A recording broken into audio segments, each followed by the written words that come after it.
Bonjour tout le monde et bienvenue à Au-delà des chiffres, le balado d'Espace Finance où on parle de finances personnelles, mais surtout de solutions concrètes pour mieux gérer son argent. Je m'appelle Marianne Ouellette et je serai votre animatrice aujourd'hui pour un épisode unique où on parlera de l'éducation financière en milieu de travail. Oui, parler d'argent à la job, ça peut être payant. J'ai avec moi deux invités avec qui on discutera de l'importance du bien-être financier en entreprise, des tendances actuelles en la matière et des solutions pour insérer des services en éducation financière dans votre entreprise. Ma première invitée est une collègue et elle est responsable au développement des affaires chez Espace Finance. Il s'agit de Sonia Fournier. Bonjour Sonia. Bonjour Marianne. Et notre chère invitée spéciale, conseillère en ressources humaines agréée et conseillère principale chez Cameron Ressources humaines, il s'agit de Nancy Cameron. Bonjour Nancy et merci de ton temps avec nous aujourd'hui. Ça me fait plaisir. Nancy, avant de plonger dans la matière, peux-tu nous en dire un peu plus sur le rôle d'une conseillère en ressources humaines agréée ou CRHA? Et je crois que tu as développé une expertise également en rémunération globale et avantages sociaux. Peux-tu aussi nous en parler? Oui, ben oui.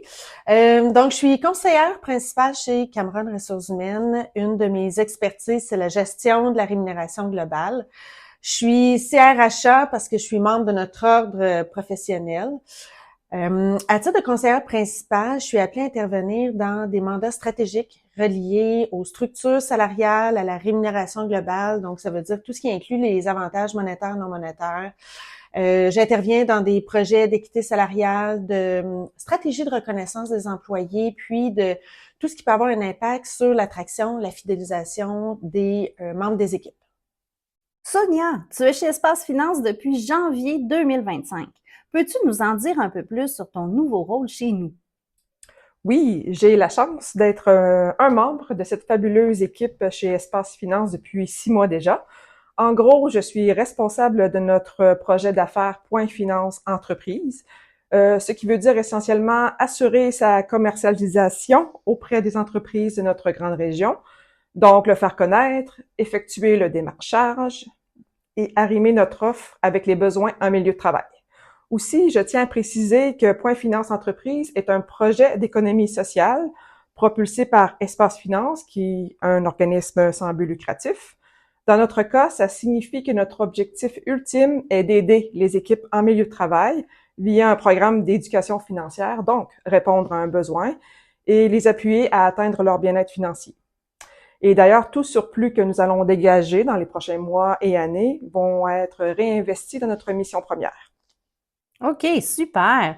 Mais maintenant, rentrons au cœur de notre sujet principal, l'éducation financière en milieu de travail.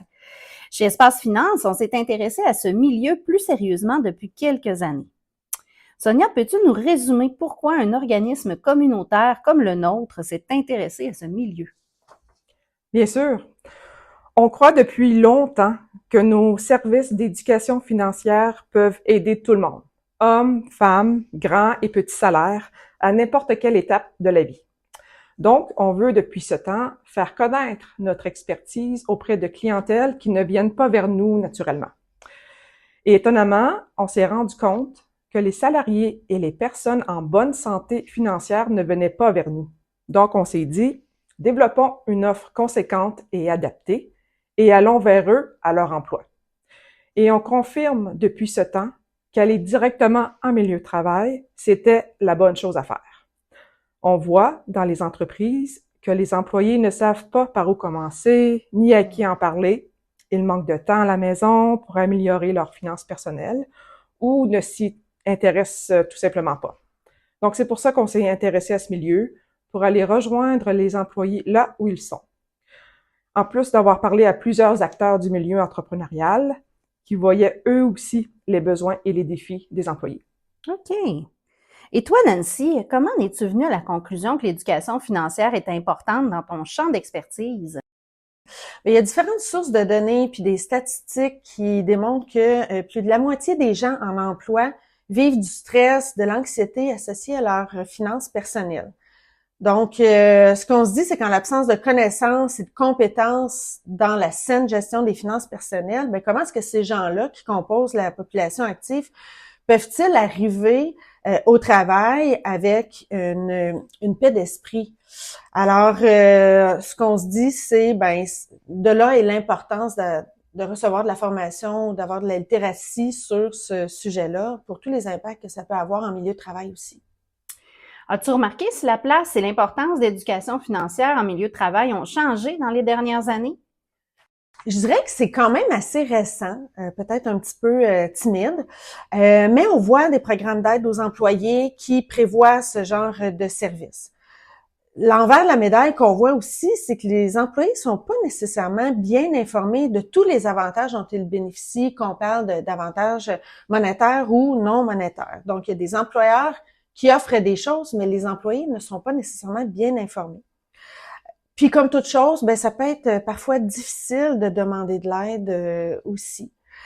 Puis surtout quand on parle de finances personnelles, qui peut être un sujet un peu tabou, surtout en contexte de difficultés financières.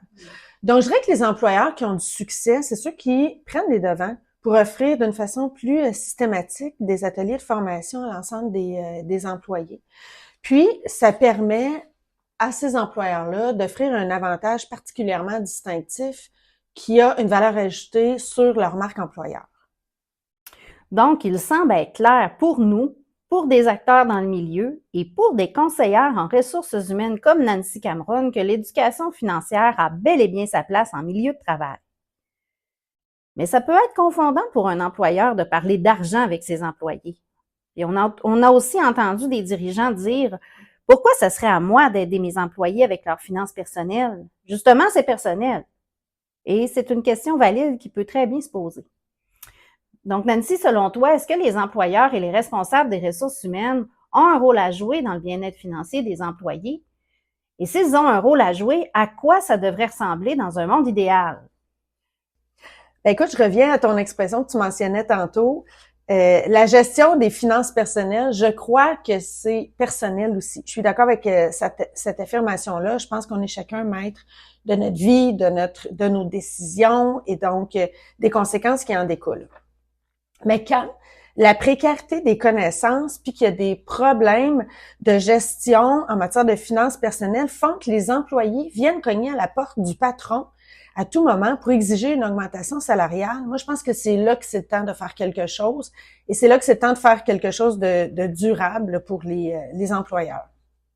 Le pire comme employeur, c'est d'accorder une augmentation salariale individuelle sur le vif. Il y a des conséquences à tout ça. Premièrement, le bonheur de l'employé va pas durer plus que 2 semaines. Deuxièmement, si on donne 2 dollars l'heure de plus à un employé, ce qui lui fait 4 000 $ de plus dans une année, il va être content, mais il ne saura pas plus comment gérer ce montant-là au quotidien.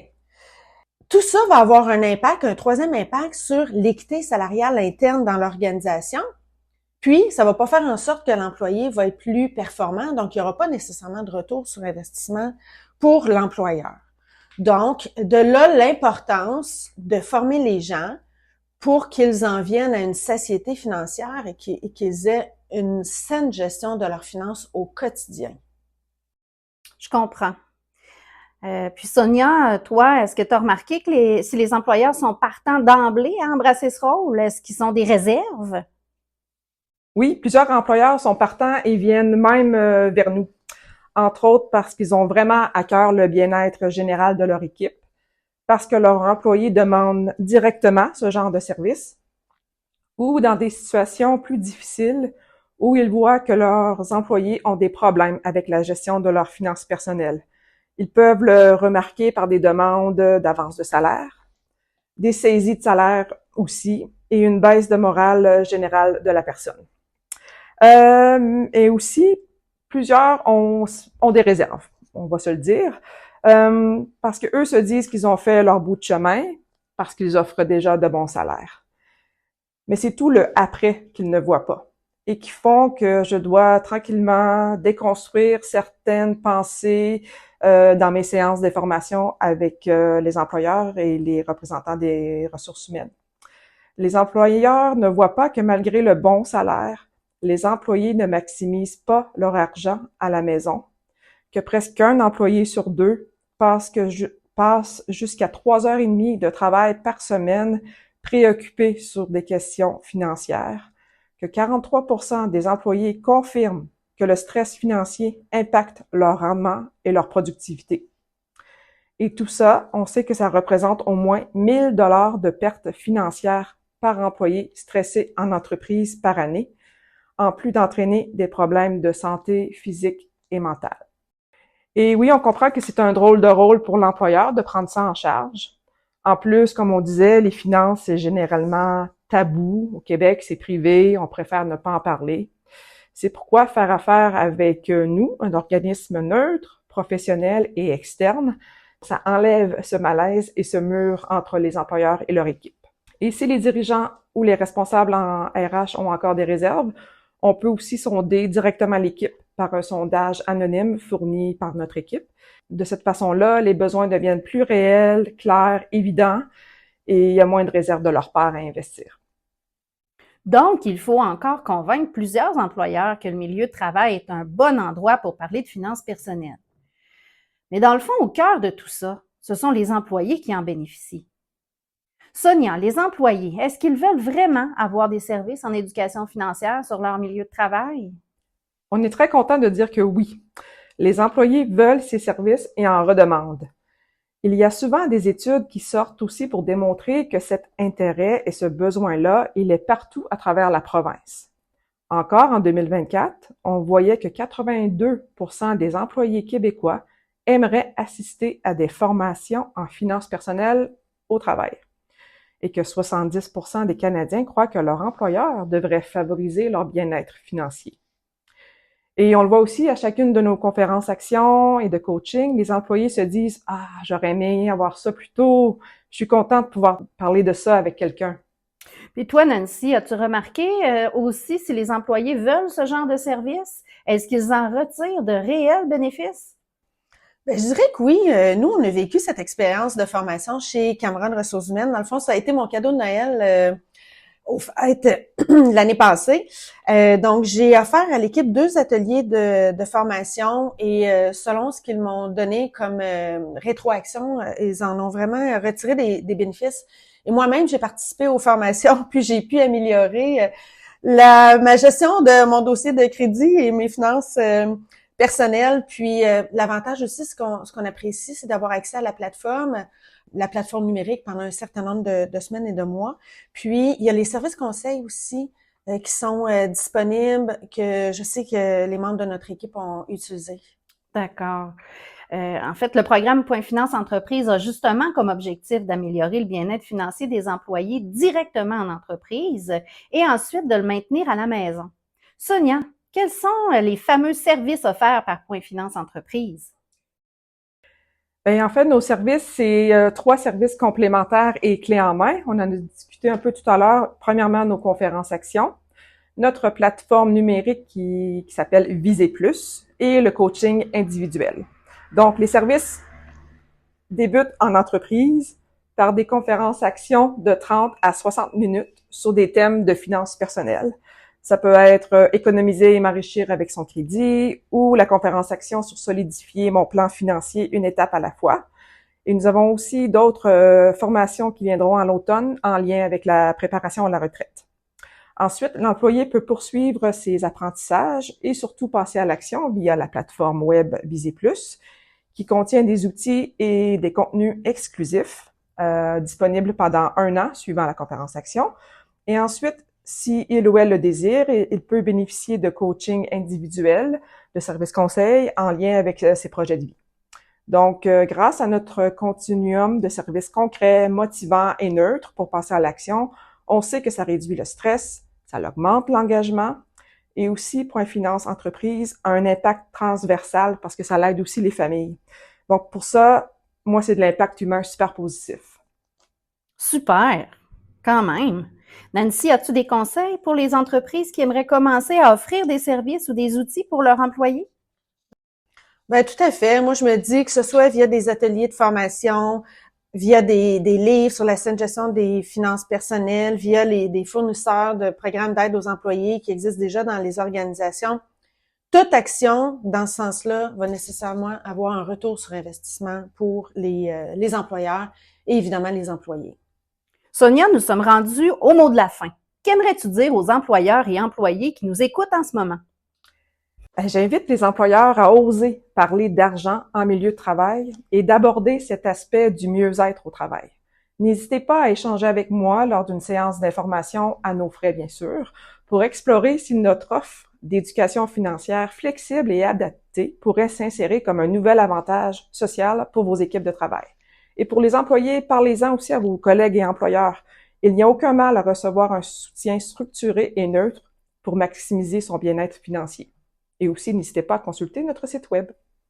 Nancy, as-tu toi aussi un mot de la fin? Ben oui, je dirais, on parle beaucoup de marque employeur.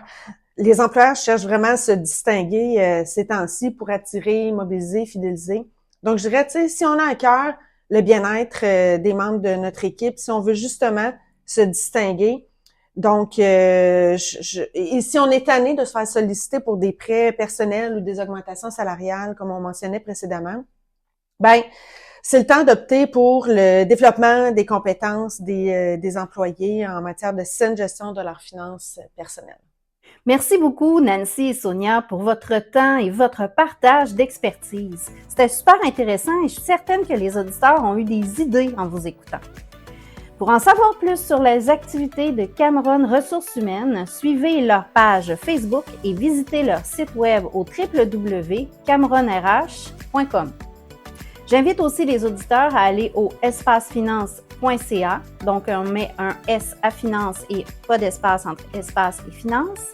Donc espacefinance.ca/point-finance avec un S pour en savoir plus sur nos services en entreprise et même fixer une rencontre d'échange directement dans le calendrier de Sonia. N'oubliez pas, le bien-être financier en milieu de travail, c'est payant. Et merci d'avoir été à l'écoute. On se reparle bientôt dans un prochain épisode de Au-delà des chiffres.